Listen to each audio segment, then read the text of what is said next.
So in the first part of the course, we looked at HAL API and the QBMix to program STM32 microcontrollers. And they're excellent tools because we can move really fast and develop the prototype of a device, for example. But that convenience comes with a price. You don't understand what is happening underneath. That's why we will slowly lean toward bare metal programming when we talk to the microcontroller directly without using any heavy library, any heavy API. And the first step toward that is, of course, understanding technical documents, because working technical documents is essential part of any engineering work. And when it comes to the STM32 microcontrollers, we have several documents, and by understanding these documents, you can easily find the relevant information you're looking for. So so in so in our list, the first is the datasheet. Okay, from the datasheet you can find pinout of the microcontroller, electrical characteristics, package dimensions. So we use datasheet to find out the essential information of the microcontroller. So let me show how it looks like.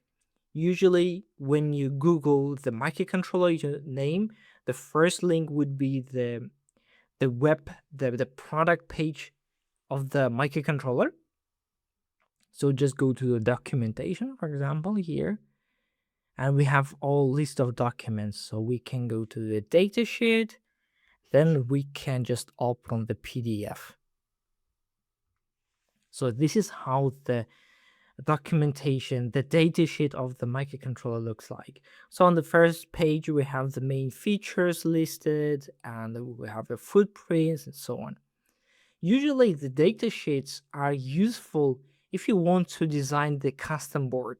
So if you go to the end of the document, usually you can find all the physical dimensions of the microcontroller, and it is extremely helpful when you want to design the footprint, the custom PCB basically. Other than that, we have also electrical characteristics that I also refer a lot. So electrical characteristics, for example, we have operating conditions.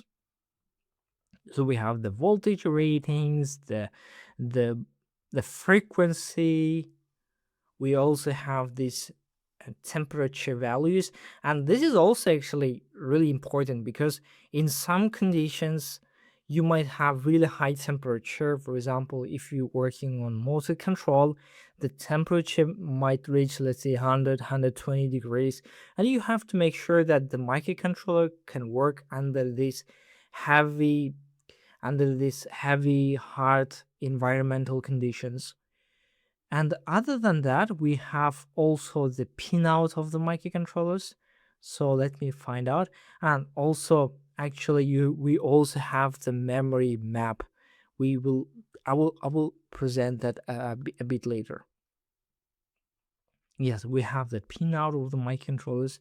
Before, we used to refer to these figures a lot, but nowadays we have the QBMix, so it's not so relevant to us nowadays.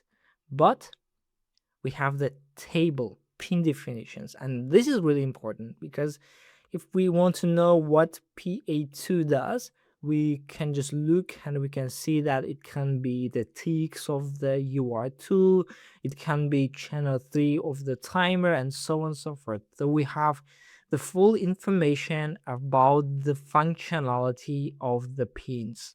That's really, really important. Quick note, this is part of my full STM32 course.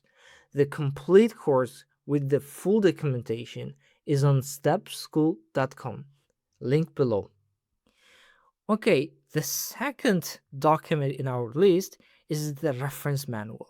And I think reference manual is much more important than the datasheet. And let me show why. So if I go to the documentation again, we should have the reference manual. So let's go.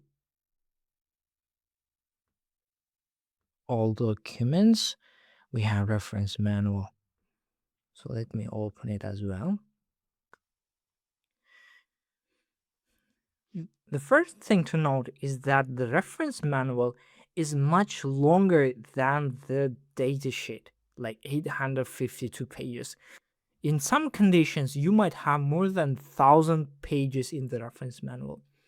And if you look at the table of contents, we basically have all the peripherals that the microcontroller can support. So we have GPIO, DMA, interrupts, ADC, timer, everything. So if you're looking for the comprehensive information, you need to refer the reference manual. So for example, here I'm opening the chapter 19 UART, and we have all the necessary information to work with the UART peripheral of the microcontroller.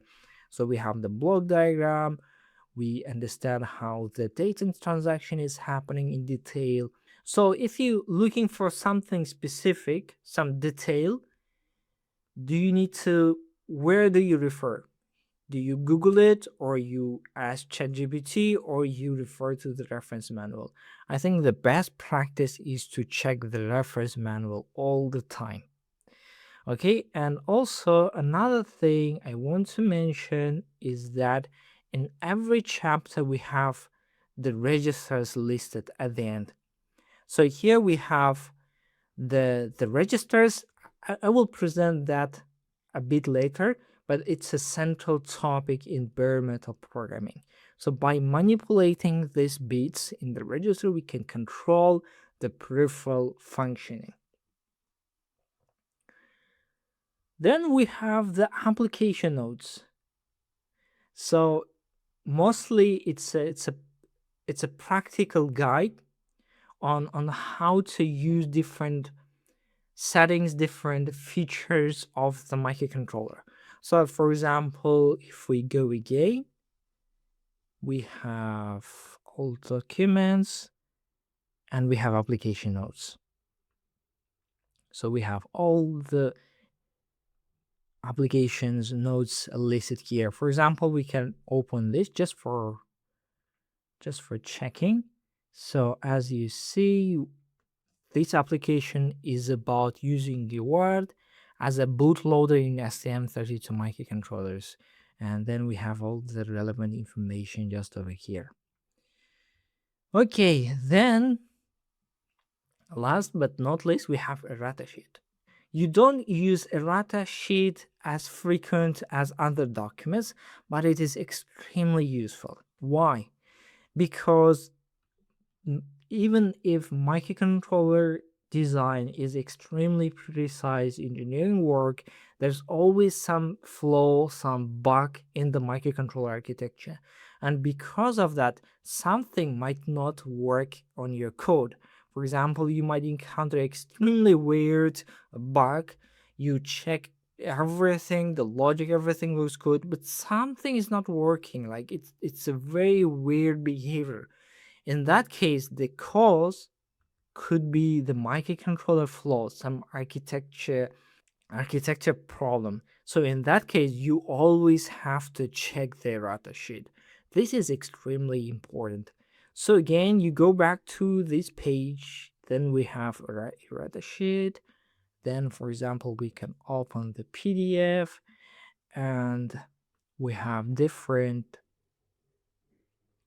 problems listed. You see limitations, and for each peripheral listed. For example, if you go to UART, you see we have so many problems you might encounter, like potential problems. So if there's something wrong, if something is not working, it's a good idea to check, at least scan for the errata sheet, so you would have general idea what might not work.